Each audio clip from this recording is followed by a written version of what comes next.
Desde o início da década de 90, a educação no Brasil começa a discutir a qualidade dos livros didáticos usados em salas de aula no ensino fundamental.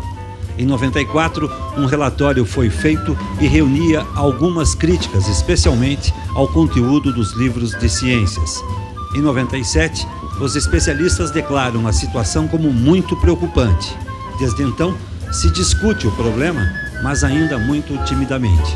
O conteúdo dos livros didáticos é um dos temas do programa de hoje, que a gente conversa com a professora Cristiane Giopo, que se dedica ao estudo do tema nos últimos anos. Professora, primeiro, muito obrigado por ter vindo. Os seus estudos, na verdade, começaram quando? Foi a partir da implantação do Programa Nacional dos Livros Didáticos ou foi antes, foi durante? Bom, na verdade, é assim, eu antes de entrar na Universidade Federal, eu já era professora do Estado do Paraná, trabalhava na equipe de ensino da Secretaria de Educação e no início da década de 90 havia uma preocupação do Estado, né, que veio trazida da Prefeitura, de uma gestão da Prefeitura, para avaliar os livros didáticos. Então eu comecei... O Paraná, pode-se dizer, é pioneiro na preocupação do conteúdo dos livros didáticos, não? Eu acho que nesse sentido, sim, ele foi anterior ao governo federal, né? Havia alguns poucos estados que estavam fazendo, né, tomando a iniciativa de fazer essas avaliações, e o Paraná era um deles, né? E aí, como integrante da equipe de ensino, eu comecei a fazer avaliações nos livros de ciências. Uhum. Até para que o governo pudesse montar uma lista, né, de livros compráveis para os professores.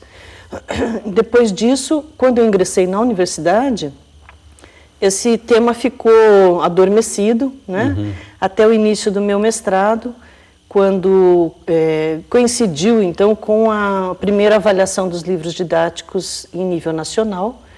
E meu orientador, na época, era o coordenador da equipe de avaliação e me convidou a participar da equipe como avaliadora, porque eu já tinha tido essa experiência. Uhum. E nesse momento eu já tinha escrito uns 2 capítulos da minha dissertação, e no fim acabei jogando a dissertação fora e começando tudo de novo em função da significância desse tema dentro do livro de ciências. Como a gente percebeu, aí o problema foi detectado na década de 90. Isso.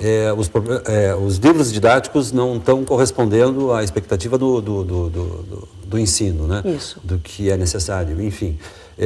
Quais são os problemas mais comuns? Bom, eu acho que a questão inicial... Né, pegando, por exemplo, o livro de ciências, que são os livros com mais problemas e que é mais da sua área.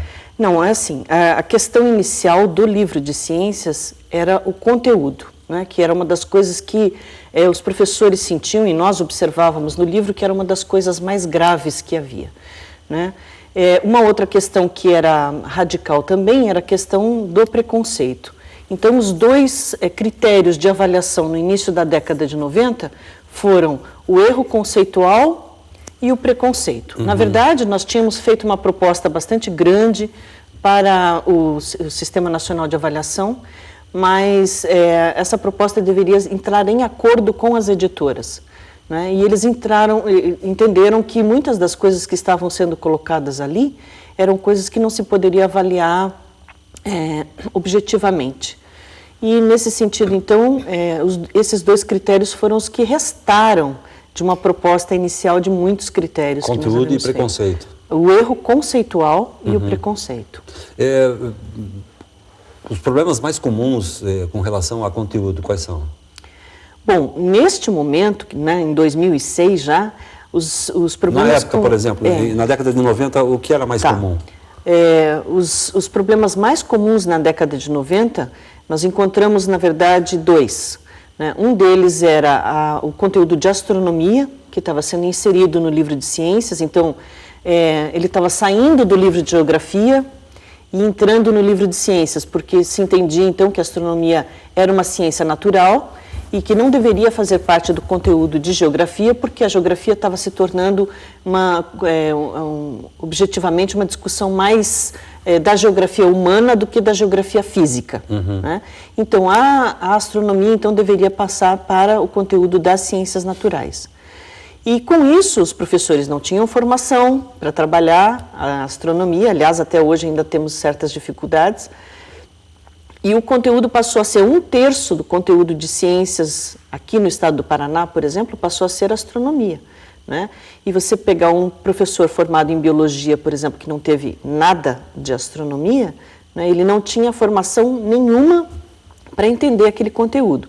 E os autores do livro, da mesma forma, escreviam certas coisas que nós localizávamos assim como erros crassos, gravíssimos mesmo. Por exemplo? Por exemplo, um dos grandes problemas era a imagem na questão da astronomia, a ilustração. Então, tinham ilustrações, por exemplo, em que a Terra fazia o contorno ao redor do Sol, mas se aproximava muito do Sol. Quer dizer, uma desinformação.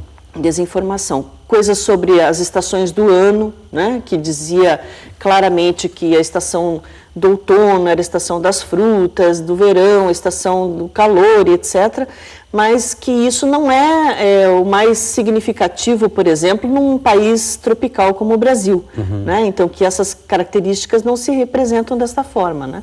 E os livros eram vendidos no Brasil todo. Então, você vai dizer que o inverno, por exemplo, é a estação onde é frio e as folhas caem, etc., mas isso não acontece no Pará, por exemplo. Né? Então, quer dizer, outras coisas deveriam ser incluídas também.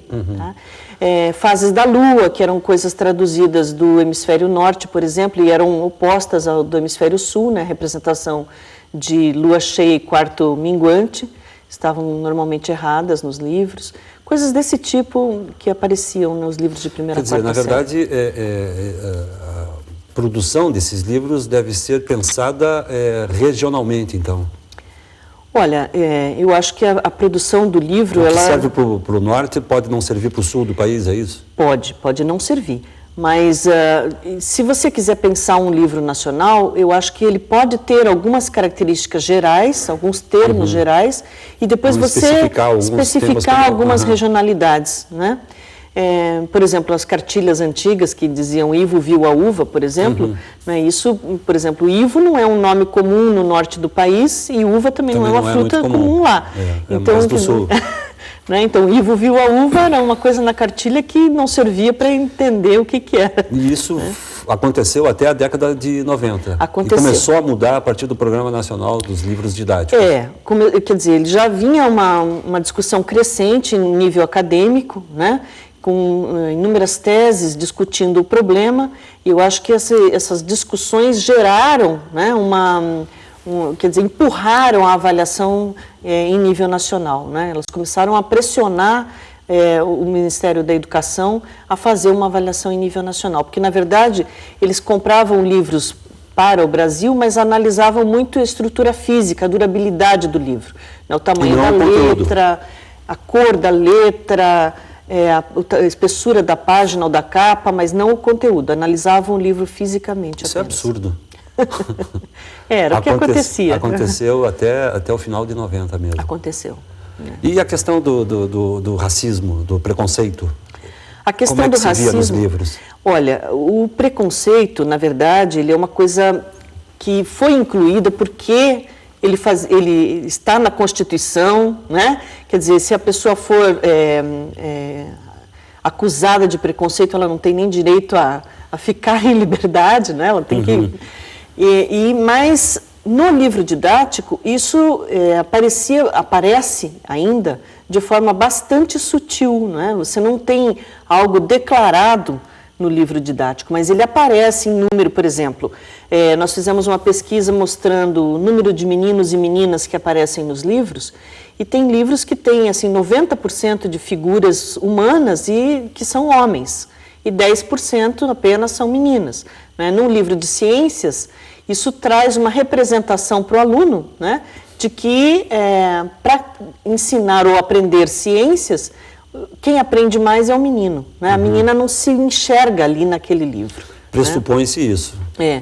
Da mesma forma, nós pesquisamos apenas, por exemplo, brancos, negros e índios nos livros, né? E eles estão totalmente inexistentes, né? Na década de 90. Tá? Então, nós pesquisamos lá 45 livros, por exemplo, e a maioria deles só tinha figuras de crianças brancas. Né? Não tinha índios. E o negro, quando aparece em situação de desvantagem, não? Isso. Quando o negro aparecia na década de 90 no livro, ele aparecia sempre numa situação em que, por exemplo, num desenho em que você tem várias crianças, a criança que comanda a brincadeira ou a atividade é o branco. Né? O negro aparece quando você fala em água poluída, em verminose, aparece quando você fala no lixo, aí aparecem os lixeiros, né? Aparece quando você fala na agricultura, então aparecem os agricultores negros, ou quando você fala em coleta de sal, né? E aí você vê as pessoas na praia, né? Então, trazendo sal, então essas figuras aparecem negros. Trabalho serviçal. Isso, trabalho braçal mesmo. Agora, quando você mostra a representação do cientista, né? A representação de uma pessoa fazendo uma pesquisa, da água limpa, da criança bem alimentada, etc., esse é sempre o branco. É assustador. E a gente teve isso no nosso período de escola, né? Esses foram os livros com os quais nós estudamos. Nós nos formamos. Exatamente. E quando eu comecei essa pesquisa, eu mostrava isso aos alunos, né? E alguns deles diziam para mim, mas professora, isso é algum problema? Sabe, eles não conseguiam entender, não conseguiam avaliar isso. Obviamente que hoje em dia, com todas as discussões sobre a questão da multiculturalidade, isso já não existe mais. E o papel do professor no ensino fundamental é para tentar resolver esse problema? Onde é que começa ou nem começa? Bom, daí nós temos que ver de quem que nós estamos falando, né? Porque, por exemplo, se você está falando de um professor de 1ª a 4ª série, por exemplo, que não tem uma formação específica na área da biologia, né? Ele não vai poder nem identificar o problema. Não sei se ele vai conseguir identificar o problema. Mas, da mesma forma, quando a gente fala em preconceito, por exemplo, eu acho que nem o professor de 1ª a 4ª e nem o professor de 5ª a 8ª conseguem. Não é capaz de identificar. Porque é uma coisa muito sutil e que você precisa ter um olhar mais atento, né, mais crítico para perceber essas coisas. Né? Porque a sutileza, quer dizer, nenhum livro vai tratar, escrever sobre o preconceito. Né? Mas eles, na imagem, na colocação dos desenhos, né? Em que página isso aparece num determinado livro, é nesse sentido que que o preconceito vai aparecer. Então você precisa fazer uma análise mais profunda do livro como um todo, e não apenas daquele capítulo ou daquela página, né? Para poder perceber essas diferenças. Tá certo. Professor, a gente vai fazer um rápido intervalo, nós já voltamos, um instante só. Tá, ok.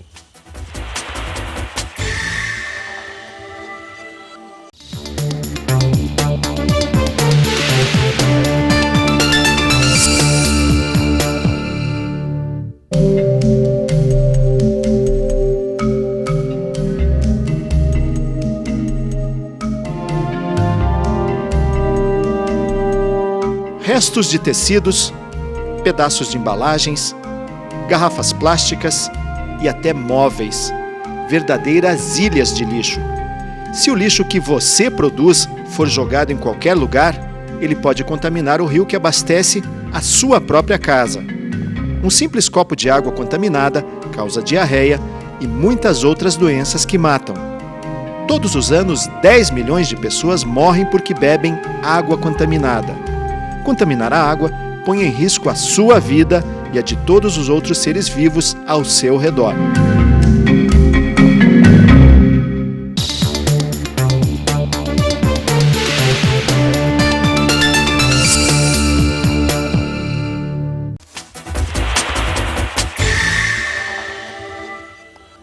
O Saiba Mais está de volta hoje conversando com a professora Cristiane Giopo, que se dedica desde a década de 90 ao estudo dos livros didáticos.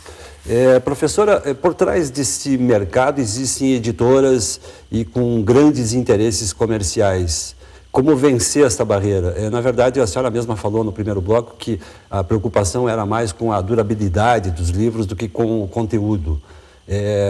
Isso está claro nesse caminho que as editoras tomam. Claro. Eu acho que uma das saídas que a gente estava conversando sobre a questão do professor, né? Uma das saídas aí é o professor entender o livro como uma mercadoria, né?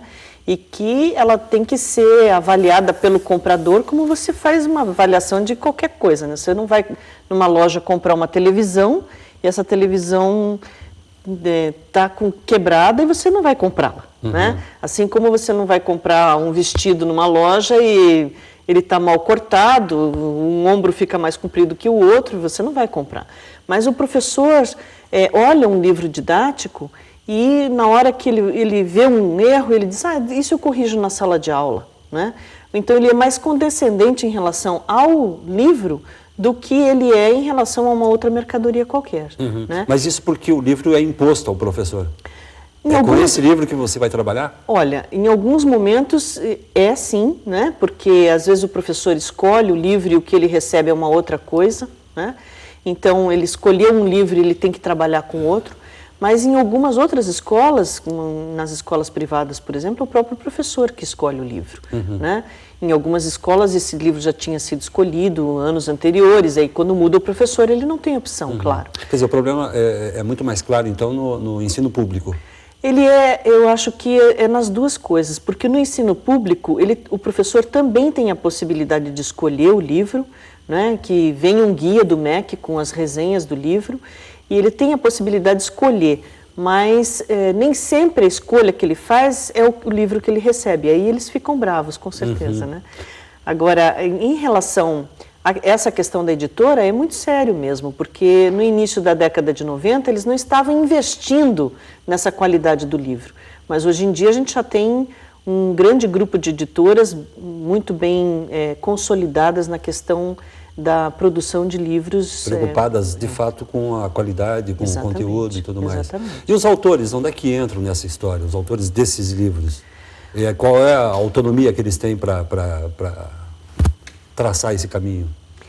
Depende da editora, eu acho, sabe? Porque em algumas editoras os autores têm mais liberdade, conseguem convencer os editores a fazer uma proposta diferenciada, né? E em outras editoras que visam mais a questão do mercado mesmo, né? Eles querem se preocupar muito mais assim, como esse livro, se tiver muitas questões, muita atividade para o professor fazer, ele não é vendável. Então vamos fazer exatamente aquele materialzinho mais tradicional que todo mundo gosta e pronto, sabe? Então, se a gente conseguiu entender todo esse processo aí, de 90 para cá a coisa mudou um pouco com a implantação do Programa Nacional dos Livros Didáticos. Não teve uma melhora acentuada, mas teve alguma coisa, melhorou alguma coisa. Eu acho que em determinados aspectos melhorou significativamente e em outros aspectos não. Então, por exemplo, na questão do erro conceitual, né, a melhora foi muito significativa. Nós praticamente não temos mais livros com erros conceituais. Né? Então, esse é um dos critérios que já se tornou supérfluo. No entanto, outros critérios, como a questão, por exemplo, da metodologia, da avaliação, que nunca foram incluídos no livro, né, eles ainda estão em defasagem. Mas né? quem se recusa a discutir essa questão? Na verdade, ele a editora, o autor? Não. Na verdade, assim, os critérios são estabelecidos pelo MEC, em concordância com as editoras. Né? Mas, muitas vezes, as editoras dizem que se você colocar uma proposta de metodologia, você está impondo que todo o Brasil trabalhe com aquela metodologia e isso não seria adequado. Aí entra aquela questão anterior que nós abordávamos aí no primeiro bloco. Quer dizer, você não vai ter uma objetividade no trabalho, na avaliação, né? Porque você vai ter uma série de metodologias a serem abordadas.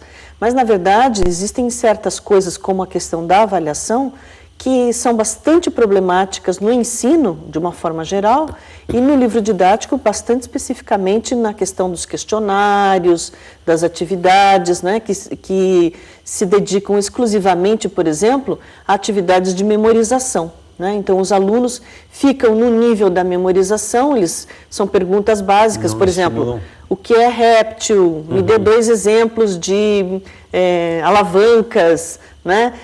Liste tal coisa. Então, esse tipo de questão, ele só implica na memorização do tema pelo aluno. Ele não implica no raciocínio propriamente dito. O aluno não vai comparar, não vai saber diferenciar, né? Não pode fazer atividades. Então, esse é um problema bastante sério ainda no livro didático. E se a gente elegesse, nós tivéssemos um ranking aí, o de ciências é o campeão em erros de conteúdo, principalmente, e o segundo qual seria? Olha, eu não participei das outras equipes para te dar uma resposta em relação a isso, né?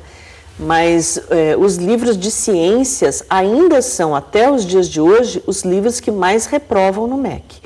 Então, por exemplo, alguns livros de outras áreas, como de língua portuguesa, por exemplo, você tem lá, vou chutar um número aqui, 100 livros e 10 estariam reprovados. Nos livros de ciências, normalmente, se você tiver 100 livros, vão reprovar 40, 50, né?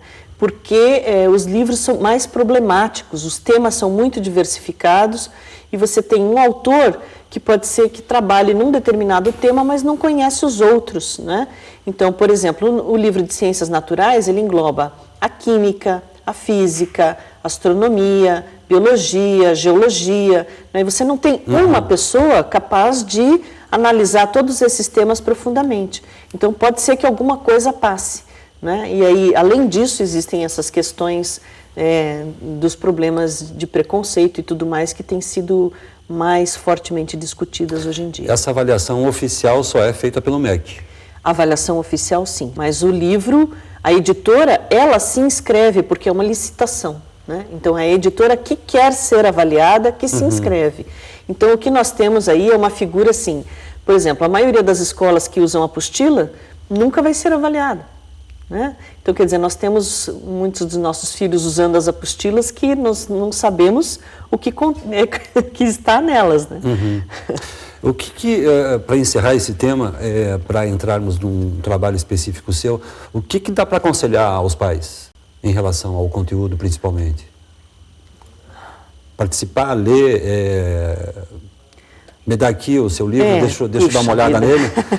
Essa pergunta é uma pergunta difícil, porque como é uma questão que depende muito de uma avaliação técnica, né? Então é difícil o pai ter condições de fazer uma avaliação desse tipo. Mas eu acho que uma das possibilidades seria o pai analisar, por exemplo, que tipos de atividades o livro propõe.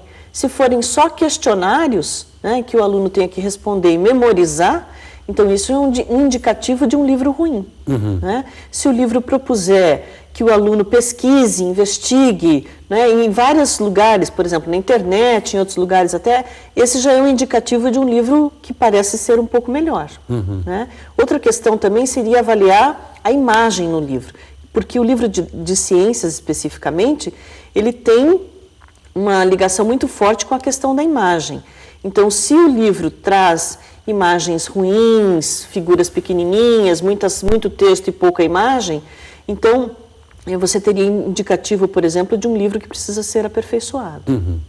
Agora, entrando numa outra questão, a senhora tem um estudo, aliás, é uma dissertação, aliás, para o grau de mestre, sobre acidentes com serpentes. Eu queria entrar mais nessa questão aí, porque é um trabalho bem específico também, muito usado nos livros didáticos, né? Isso.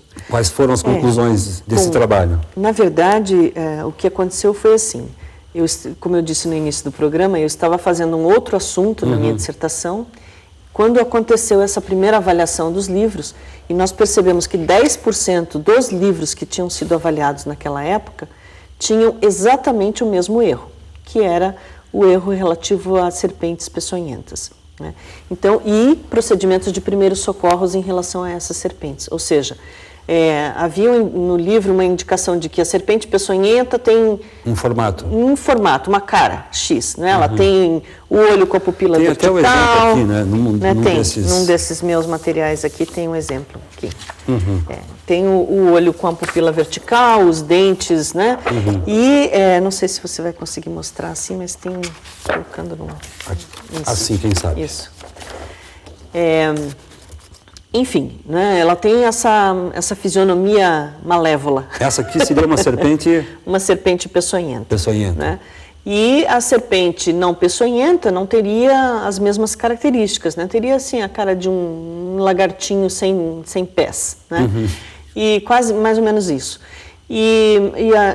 Isso seria uma coisa. A outra coisa que aparecia no livro eram os procedimentos de primeiros socorros em relação aos acidentes ofídicos, né? Que era a criança aprender a fazer torniquete, ou chupar o local da picada, né? Cortar. E nada disso objeto. Se deve fazer. Porque a maioria dos acidentes ofídicos é com o gênero Botrops, que são as jararacas. E essas serpentes, elas têm um tipo de veneno que ela é hemorrágico. Né? Então, se você corta, né? Então o que vai acontecer é que você vai provocar mais hemorragia ainda, porque o próprio veneno já causa hemorragia. E você vai fazer um corte para provocar uma hemorragia sobre um veneno que já causa. Então, quer dizer, isso é um problema sério. Outra questão também era o torniquete, porque você concentra o veneno numa determinada região do corpo, né? E faz com que aquela região tenha uma irrigação concentrada em relação àquele veneno, entende? Quer dizer, o que acontece em relação a isso... Tudo que o livro diz não é assim que se deve fazer. Não é assim que se deve fazer. Quer dizer, o procedimento correto seria deixar a pessoa tranquilamente para que ela pudesse ir ao posto de saúde. O melhor tratamento ainda é o soro. E isso, por exemplo, isso que as pessoas fazem, ele causa amputação dos membros, né? Porque a pessoa chega lá com o braço todo, né, cheio de veneno, com hemorragia, de repente vai causando uma necrose naquele órgão. E quem criou essa informação? Da onde surgiu isso? Essa informação, olha, eu quando fiz a minha dissertação, eu fui tentar buscar uma origem para isso, que era o que me interessava, né? Da onde veio isso, né? E eu fui, então, procurando, fiz uma pesquisa no Instituto Butantan, passei lá algumas semanas, né? E fui retrocedendo na história para ver se eu conseguia localizar. E, na verdade, cheguei até as cartas do Padre Anchieta, e nas cartas do Padre Anchieta há indicações de que os índios, por exemplo, os índios brasileiros, já mascavam plantas, algum tipo de fumo deles, que não é o tabaco, obviamente, mas algum outro tipo de fumo, e colocavam isso nas picadas de serpentes. E faziam, e aprenderam com os portugueses a fazer torniquetes. Né? Então, nas próprias cartas do Padre Anchieta, ele menciona esse tipo de coisa. Então, a história é muito antiga, né? E provavelmente veio ao Brasil e foi consolidada, digamos assim, no Brasil com algumas coisas, como, por exemplo, os manuais de sobrevivência na selva, que são utilizados pelo Exército, né? Os manuais dos escoteiros, que todos são manuais traduzidos. E, na verdade, por exemplo, nós temos mais de 60 tipos de serpentes peçonhentas. E esses manuais, na Inglaterra, nos Estados Unidos, por exemplo, eles têm 4, 5 tipos de serpentes peçonhentas diferentes ali em alguns estados, né? Por exemplo, no estado da Carolina do Norte, onde eu estudei, havia no estado inteiro 5 tipos de serpentes peçonhentas. Né? Então, quer dizer, você pega uma informação que serve só para 5 e você quer adaptar uma coisa que vai servir para 60, obviamente. Generaliza. Que essa generalização não funciona. Né?